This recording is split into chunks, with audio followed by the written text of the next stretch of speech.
नमस्कार, मैं हूं आपके साथ मयंक। आज 21 अप्रैल है और पिछले चंद घंटों के अंदर ईरान और अमेरिका के बीच जंगी हालात जो हैं, इसमें क्या बड़े मोड़ आए, क्या बड़े फैसले हुए, इससे जुड़े सारे अपडेट मैं आप तक पहुंचाऊंगा। और इसके अलावा यह भी बताऊंगा कि आज का दिन इस जंग के लिहाज से निर्णायक क्यों साबित होने वाला है। क्या चंद घंटों के अंदर एक बार फिर शुरू हो जाएगा एक युद्ध, एक भीषण जंग, और पूरे मिडिल ईस्ट ही नहीं, इस बार पूरी दुनिया पर इसका असर पड़ता दिखाई दे रहा है। देखिए, अब से चंद घंटे बाद अमेरिका और ईरान के बीच जो सीज फायर है वो खत्म होने वाला है, उसका वक्त खत्म हो जाएगा। ऐसे में माना जा रहा है कि आज से ही ईरान और अमेरिका के बीच एक बार फिर बड़ी जंग छिड़ सकती है। ईरान ने साफ कर दिया है कि किसी भी तरह की धमकियों के बीच, दबाव के बीच किसी तरह की कोई डील नहीं होगी और ना ही वो अपना यूरेनियम सौंपने वाला है। इन हालात में किसी तरह की बातचीत का कोई हल निकलना दूर दूर तक दिखाई नहीं दे रहा है। ईरान बातचीत को भी तैयार नहीं है। यानी जो कोशिशें थी जनरल मुनीर के जरिए ईरान से बातचीत करने की, वो अब पूरी तरह से फेल होती दिखाई दे रही हैं। इन्हीं बीच बड़ी खबर आई है हॉर्मुज से ईरान के जहाज पर जिस तरह से कल अमेरिका ने कब्जा किया, उसके बाद ईरान ने उसका बदला लिया है। ईरान ने ड्रोन्स के जरिए अमेरिका के 4 जहाजों को निशाना बनाया है। इस तरह की खबर ईरान के हवाले से आ रही है, ईरानी मीडिया के हवाले से आ रही है। ईरान ने बड़ी ड्रोन स्ट्राइक की और 4 जहाजों पर हमला किया, उसे एग्रेसिवली वार्निंग करते हुए पीछे धकेल दिया। इस तरह की खबरें हैं। अब देखिए, एक बार फिर डोनाल्ड ट्रंप ने अनाउंसमेंट कर दिया है कि अगर ईरान ने कोई समझौता नहीं किया तो ब्लॉकेड जारी रहेगा।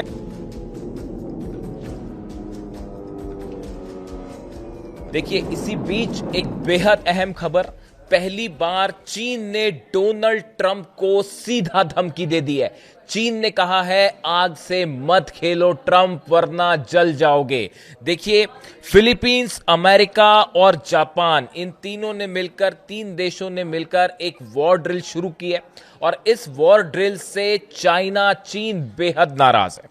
देखिए, 2 घटनाएं ऐसी हुई, एक तो ये अमेरिका की वॉर ड्रिल और जिस तरह से ईरान के जहाज पर हमला हुआ कल, इन दोनों ही घटना से बताया जा रहा है कि चीन बेहद नाराज है। पहले हम वॉर ड्रिल की बात करें। फिलीपींस, अमेरिका और जापान के जो सैनिक शामिल हो रहे हैं इस वॉर ड्रिल में, इसको लेकर चीन के विदेश मंत्रालय के प्रवक्ता जो हैं गुओ जियाकुन, उन्होंने एक प्रेस कॉन्फ्रेंस में कहा, एशिया पैसिफिक क्षेत्र को सबसे ज्यादा शांति और स्थिरता की जरूरत है।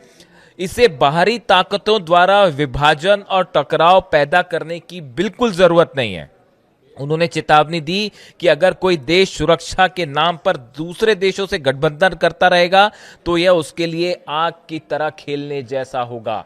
देखिए, ये हालात बिल्कुल उसी तरह हैं जैसे कि मिडिल ईस्ट में है, और जो बात ईरान कह रहा है कि अमेरिका यहां से मिडिल ईस्ट से बाहर जाए, बिल्कुल वही बात अब चीन भी कह रहा है और अमेरिका से ये कह रहा है कि अगर आप ये मिलिट्री ड्रिल आगे बढ़ाते हैं तो ये आग से खेलने की तरह होगा। ये डोनाल्ड ट्रंप को चीन की तरफ से सीधा चेतावनी मानी जा रही है। देखिए, दूसरी बड़ी गौर करने वाली बात यह है कि जिस तरह से चीन, जिस जहाज पर ईरान के हमला हुआ, ये वो जहाज है जो बताया जा रहा है सूत्रों से कि ये चीन का ऑयल इससे इंपोर्ट करता है चाइना। जहाज ईरान का है, लेकिन ये मलक्का स्ट्रेट होते हुए चीन को ऑयल सप्लाई करके वापस लौट रहा था, इस दौरान हमला हुआ। यानी कि चीन का जो ऑयल बिजनेस है वो सीधा अमेरिका के निशाने पर है। वेनेजुएला के बाद ईरान से तेल का व्यापार रोकने की कोशिश, इससे अमेरिका से सख्त नाराज है चीन। और बताया यह जा रहा है कि जो हालात हैं उनके बाद एक बड़ी जंग की तैयारी चीन ने भी शुरू कर दी है। मैं पहले भी आपको इस बारे में बता चुका हूं, और अब खबरें जिस तरह से सामने आई है कि 4 से 6 कार्गो जेट्स लैंड हुए हैं तेहरान में, जिन्होंने चाइना से टेक ऑफ किया था, उनके ट्रांसपॉन्डर्स बंद थे और लैंड किया। बताया जा रहा है बड़ी संख्या में डिफेंस मिसाइल सप्लाई की गई हैं चीन के जरिए। इस तरह की खबरें डिफेंस इंडस्ट्री में हैं। डिफेंस सिस्टम प्रोवाइड किया है एक बार फिर चाइना ने, और उसमें 1000 से ज्यादा मिसाइल्स जो हैं डिफेंस सिस्टम से जुड़ी हुई वो ईरान को प्रोवाइड की गई है। इस तरह की चर्चाएं हो रही हैं। देखिए ये बहुत बड़ा कदम है, शायद यही वजह है जो कि CIA के पास भी इसकी जानकारी है, और ये खासा चर्चा का मुद्दा बना हुआ है अमेरिका में। और अमेरिका के तमाम बड़े अखबार इस खबर को उन्होंने कवर किया है कि चीन की तरफ से क्या एक बड़ा हथियारों का जो कंसाइनमेंट है वो सप्लाई हो चुका है। इसी बीच आप देखिए रूस को कल लेके मैंने वीडियो बनाया था, जिस तरह से रूस में ऑयल रिफाइनरीज पर हमला हुआ उसके बाद पुतिन भी खासे नाराज हैं, और वो भी ये चाह रहे हैं कि अगर फिर से यहां फुल फ्लेजेड वॉर होता है तो इस बार रूस बड़े स्तर पर ईरान की मदद कर सकता है। पिछली बार हमने देखा कि डिफेंस सिस्टम को लेकर तमाम सवाल थे, लेकिन अब ये इस तरह की खबरें हैं कि अगर फिर से जंग होती है तो इस सूरत हाल में रूस की भी ज्यादा अहम भूमिका होगी जंग के दौरान। यानी आप देखिए जो हालात हैं उसमें चीन रूस दोनों अमेरिका के खिलाफ खुलकर खड़े दिखाई दे रहे हैं, और ऐसे ही हालात हैं नॉर्थ कोरिया के। नॉर्थ कोरिया ने एक बार फिर जिस तरह से बैलिस्टिक मिसाइल्स का टेस्ट किया है, और माना यह जा रहा है कि किम जोंग उन ने सीधा संदेश दिया है अमेरिका को कि जिस तरह से ईरान को टारगेट किया गया, इस तरह की कोशिश करने की नॉर्थ कोरिया से सोचिएगा भी मत, वरना अंजाम बेहद बुरा होगा। यानी देखिए अब ये वॉर मिडिल ईस्ट और हॉर्मूज के दायरे से निकल के ग्लोबल रूप लेता जा रहा है। लेकिन बड़ा सवाल ये है कि क्या डोनाल्ड ट्रंप, देखिए एक खुफिया रिपोर्ट ये भी आई है सामने कि अमेरिका जो है वो बातचीत के बीच में हमला कर सकता है। अगर किसी तरह की बातचीत होती है ईरान और अमेरिका के बीच में, उस बातचीत के दौरान ही अगर यूरेनियम को लेकर किसी तरह की सहमति नहीं बनी तो बातचीत के बीच में ही अमेरिका हमला कर सकता है तमाम आइलैंड्स पे। Kharg island, Larak island, Qeshm island, ये तमाम वो द्वीप हैं जहां से ईरान का ऑयल बिजनेस होता है। इन सब पर निशाना बना के हमले हो सकते हैं, जितने एनर्जी सेंटर्स हैं उस पर हमले हो सकते हैं। लेकिन एक बड़ी तैयारी कर रखी है IRGC ने, ईरान की सेना ने, करारा जवाब देने के लिए अमेरिका को। और जो खबरें आ रही हैं उसके मुताबिक ईरान की सेना ने एक बड़ा प्लान तैयार किया है। 6 तरफ से 6 इलाकों से घेर के अमेरिका के शिप्स को निशाना बनाया जा सकता है।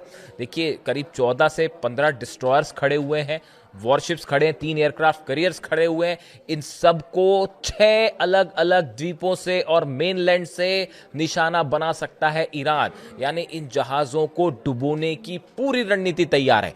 इसके अलावा जो खबरें आ रही हैं, सऊदी अरब की जो यानबू पाइपलाइन है, ऑयल पाइपलाइन है, सप्लाई होता है जिससे कतर, सऊदी, फुजेरा से ऑयल सप्लाई होता है, इनको सप्लाई किया जाता है सऊदी से। इस बड़ी पाइपलाइन को कई जगह से मल्टीपल स्ट्राइक के तहत जो है खत्म किया जा सकता है। यानी Saudi, Qatar, UAE, middle east से जुड़े जितने ऑयल के ठिकाने हैं, ऑयल सप्लाई पाइपलाइंस हैं, वो एक साथ एक हमले में तबाह कर दी जाएंगी। इस तरह का ईरान, बताया जा रहा है कि ईरान की सेना ने प्लान तैयार किया है। इसके साथ बाबल मंदेब फौरन बंद कर दिया जाएगा अगर किसी भी रूप पर हमला होता है इस बार ईरान पे।